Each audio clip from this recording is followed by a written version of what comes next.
up, guys, and welcome to the heroic Gara'jal the Spiritbinder raid guide. As always, Arcane Mage 25-man point of view for this one again. There's not going to be any abilities going over my head in this fight. Reason being is because this fight is super similar to normal. There's a couple different things that you need to worry about in heroic, and as soon as you get this figured out, it becomes almost a cakewalk at this point. The first thing, obviously the boss is going to hit harder, he's going to have more health, yada yada yada. Tanks, the biggest change in this fight is actually for you. What happens in this fight is all about having good tanks, okay? The reason I say that is because your tanks, when they get sent down to the spirit realm in heroic mode, they have to kill 3 new ads. There's ads called Sever of Souls that are now down there, okay?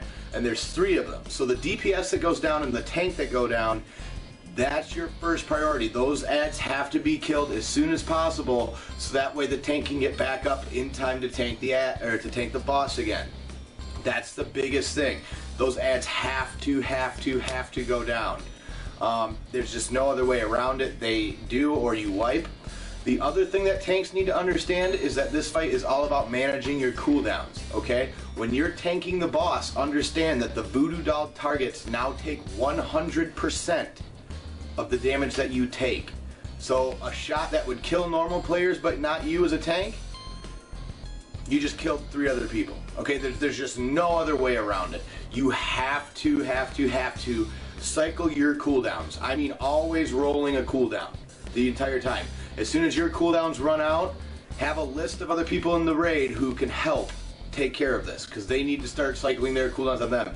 And then once that's done, healers need to understand, it's game on. Understand, healers, that the AoE damage that's pulsing during this fight is not that bad, okay? It's really not. The biggest problem that we faced in this fight was trying to let our healers figure out that the amount of times that you go down into the spirit realm, you need to be focusing single target heals on the voodoo doll targets and on the tanks the entire time.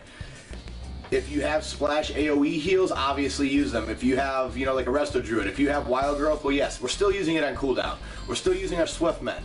But we're using our Swift Men with our Efflorescence, obviously on the raid, but now we're using it on a voodoo doll target so that it quick heals them up. We're using anything that we can to just keep heals, keep dots, keep everything on those voodoo targets so that they can live. The other thing is, as a DPS, you need to understand that if you're a voodoo doll target, you have personal defensive cooldowns as well.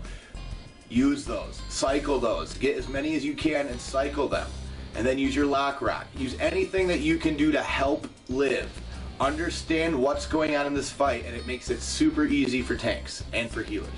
The only other addition in this fight is once you go down into the spirit realm and you come back out, you then have a debuff on you, which doesn't allow you to go back down into the spirit realm.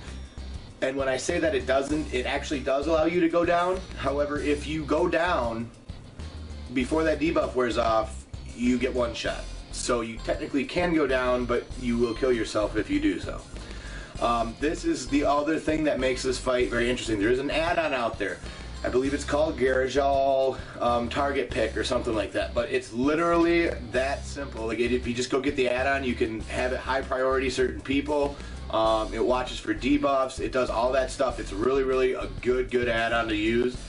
Take a look at it, especially if you're 25-mans. It would be a nightmare trying to call that out. But keep that in mind, guys. You can't just keep going down. So you either have to set up a rotation ahead of time and then adjust it via voodoo dolls, which is always fun, or get this add-on. Those are really the 2 biggest ways to get this boss down. Other than that, guys, it's a DPS race again. Remember, we're saving here. We actually popped hero on the start on this fight, and then just ignored the first totem. We had our Boomkin Starfall, just literally would burn the totem down. Nobody was standing in it, that way no one had to go down, and then the second totem came up, then we started going down, clearing up the ads, getting everything back under control, but it allowed us to really put a ton of burst damage onto the boss and get us way ahead of the enrage timer. That was the most efficient way that we saw. Yes, there are people who use it at the end of the fight.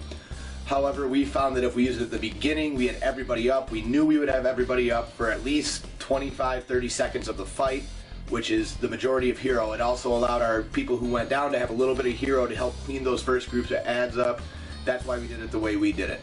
But the fight's really not that different, guys. Again, understand that there's a debuff when you do go down, so you can't send the same people down every time. Understand that the tanks need to cycle cooldowns, and that healers need to single target heal and burn their mana. That's what the whole fight is. Burning your mana, take as few healers as you can.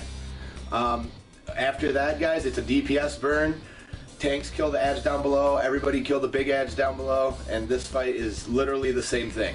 There's an extra set of ads, there's a debuff you have to worry about added, and everything gets a little bit harder. That's it. I mean, a pretty normal heroic mode. If you can get through Fang, you can definitely get through this fight. There should be no reason you can't. Hope you like this one, guys, and as always, we'll see you in the next one.